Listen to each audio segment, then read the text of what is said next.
Cheers, everybody. Welcome to another one. I haven't got a clue about this one. I really haven't. I tried to do some research on the internet regarding this beer, and I've come up with nothing.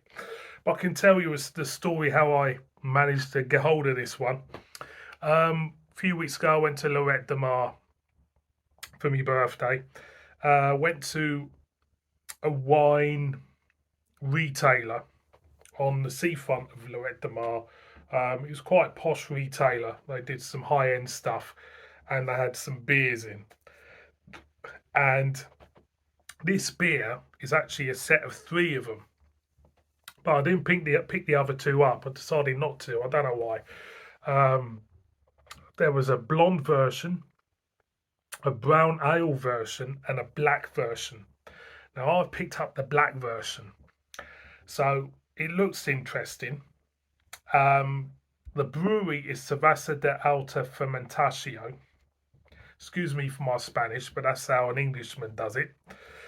I googled them and it's come up with a Spanish craft beer article on them, which was all in Spanish and I couldn't convert to English. So I was at a dead end there. Then the kind of like name of the beer is Aries de Tramontana. That. Okay, so I'll put that in. I even put that in a Spanish translator to English, and it didn't know what the hell I was going on about. So I fell short there. But it says black, so I take it's a black beer. Could be a black lager, could be a stout. I haven't got a clue. And it's a 330ml bottle and it's 5%. So that's the only thing I understand about this. But there was two other beers with the same label, different coloured, well, different beers, blonde and a brown ale. So I didn't buy all three. I just bought this one because it's all a mouthful. And as you can see, the title of this video, it's a bit of a mouthful. I haven't got a clue what I'm waffling on about. Well, I don't anyway, but this time I haven't got a clue. So let's just see if the beer's any good, shall we? So I think it's gonna behave itself. There is the crown with that swell and the name of it. Whatever it is. Could be arsenic in this, What do I get? Well, not a lot. A little bit of smokiness and a slight hint of roastness, but I still don't know what style it is.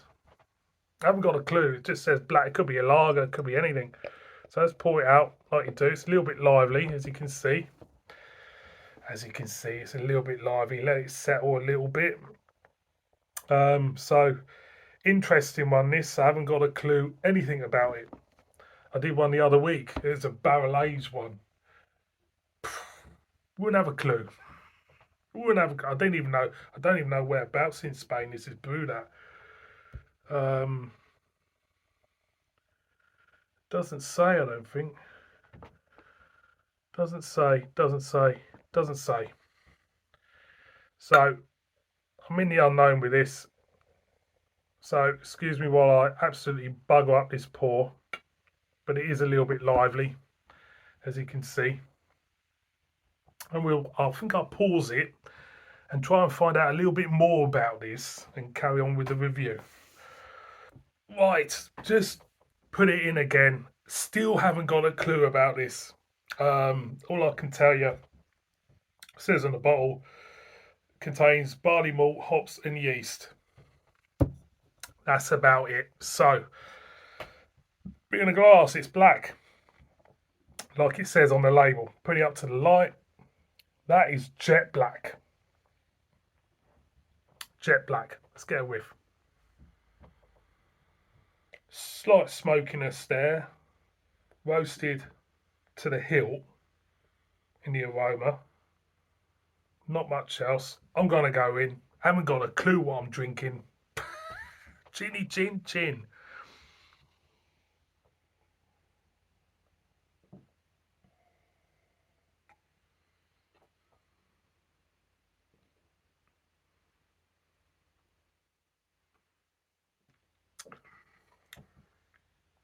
Oof. Well, I'll take it that's a stout. Um,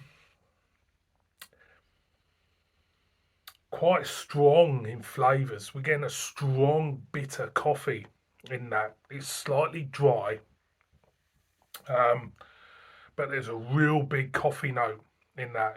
It's like an espresso in a glass, to be honest. Again, the mouthfeel itself, unforgiving mouthfeel, loads of carbonation, strong espresso coffeeness, strong, you could say, Italian coffee type bitterness. It is dry, slightly smoky character there. Do I like it?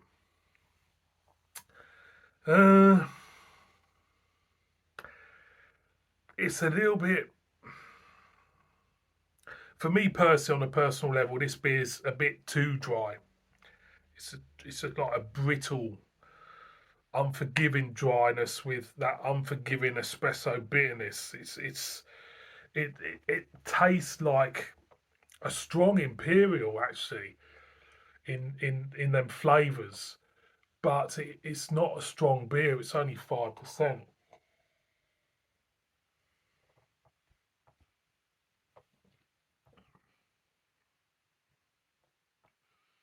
Them taste notes are very, very defined and very, very strong.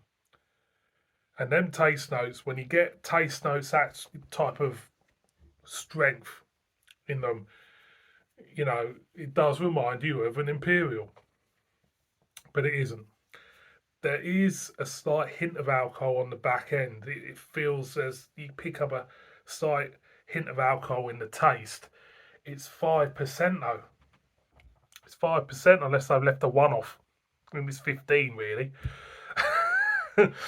So, I mean, it's an I picked it up on a whim, and that's the reason why I bought it. Um, would I be interested in trying the other two if I could turn back time? Do I regret not picking the other two up? I suppose from a nerdy point of view, I like to have the whole set, maybe, but I haven't really got a clue what I'm drinking here. Maybe I should have gone on Untapped or something, but Beer Advocate might have had it on. But to be honest, I haven't got a clue. It's a stout of some sort.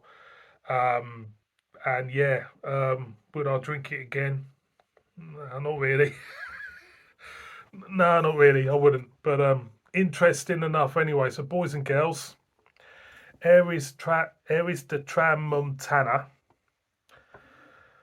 Get a Spanish. If you know someone's Spanish, tell me what that is.